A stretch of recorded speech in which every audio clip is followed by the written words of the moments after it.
taong talagang nagsisikap, laging pataas ang direksyon yan. Pero bakit nga ba may mga taong na maghihintay ng pagbagsak mo? Kailangan nga ba talagang may bumagsak para tayo lang ay umangat? Hindi ba po pwedeng happy ang lahat? Hindi ba po pwedeng pare-pareho tayo umangat? May sapat na biyaya para sa isa't isa. Kaya kahit i-bless ang isang tao, kung mag-alala, may blessing din na nakalaan para sa iyo. Hindi ka mawawalan. Ang dami. Hindi ka maubusan. Eh ano kung yung prospect mong customer ay nakuha niya? Kung mag-alala, marami pang ibang customers. Kung ikaw ay doktor, hindi lang naman isa ang pasyente. Kung ikaw ay nag-aari ng butika, hindi lamang naman iisa ang may sakit na kinakailangan ng gamot, di ba? Kung ikaw ay guro, marami kang po pwedeng maging estudyante. Ganun din ang pare. Marami kang po pwedeng maging parokyano. Mas marami pa ang po pwedeng maniwala at tumangkilik sa'yo. In the same vein of thought, bakit ka makikipagkompetensya sa isang tao? Bakit mo ipagsisiksikan ang sarili mo sa isang tao, gayong hindi ka naman sigurado kung ito ay faithful at loyal sa'yo? Akalain mong masaya daw siya sa piling mo. Pero bakit ganon? Masaya din siya sa ibang tao. Ano yan?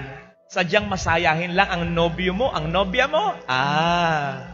Kapatid, sabi nga nila, there are many fish in the sea. Marami pa. So, hayaan mo siya kung saan niya gusto. At sabihin mo na lamang sa kanya, sige na, alis na. Marami pang gustong pumila. Seriously, yun yung katotohanan eh.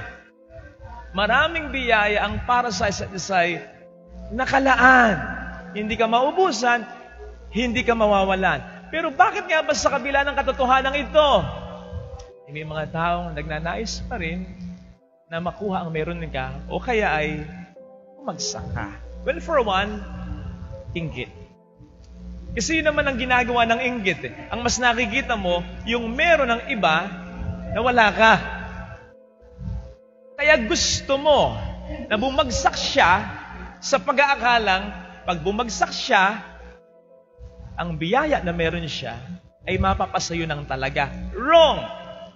Sapagkat kung ano man ang biyaya na para sa kanya, ay walang kinalaman sa biyaya na para sa iyo.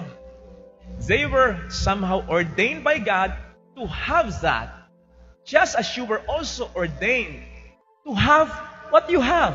Kaya kahit bumagsak pa siya, walang masyadong magiging magandang epekto ito para sa iyo. Sapagkat ang blessing na para sa kanya ay walang kinalaman sa blessing na nakalaan para sa iyo. Eh kaya lang, yun nga po ang problema sa taong mainggitin. Ang focus niya ay yung wala siya na meron ang iba. Hindi niya pinag-uukulan ng pansin, ano ba ang biyaya ko? Ano ba ang magagawa ko? Ano ba ang talento ko? Ano ba ang plano ng Diyos para sa akin? Why? Because it will take much time.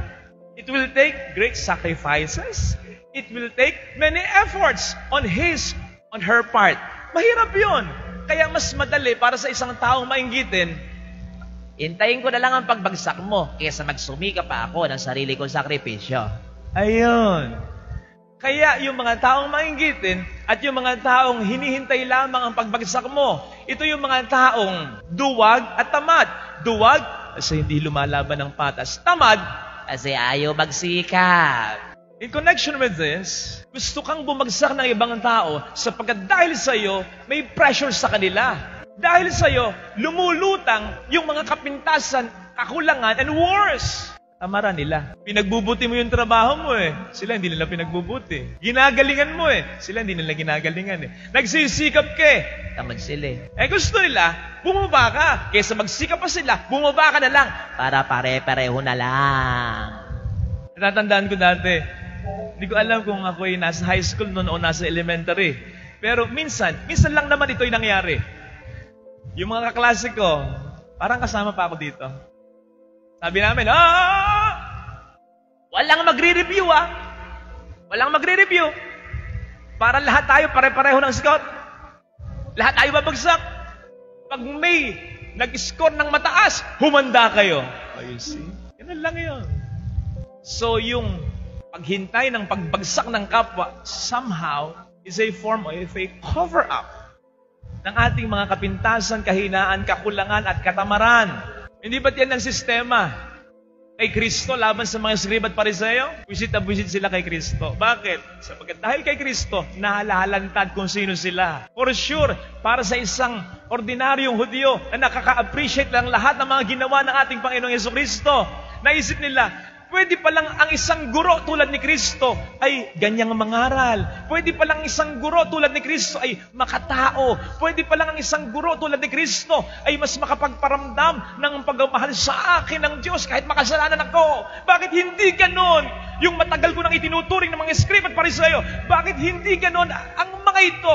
Matagal na pala nila kaming niloloko.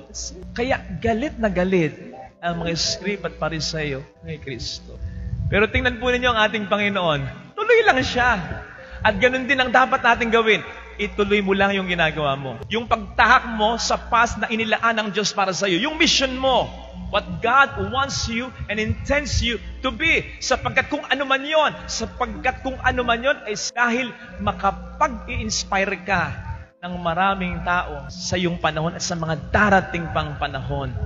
Masyado kang maraming mahalagang dapat gawin na bagay para sayangin mo sa mga taong walang magawa sa buhay. Masyadong mahalaga ang panahon mo para sayangin sa mga walang kwentang tao. Sa huli naman magkakaalaman kung sino ang nagsasabi ng totoo at kung sino ang talagang gumagawa ng kanilang misyon at ng kanilang trabaho. At hindi mo trabaho yon. Hindi mo trabaho ang magpatunay ng sarili mo sa ibang tao. Trabaho ng Diyos yon. Iaangat ka niya sa harapan ng mga taong gusto kang bumagsak.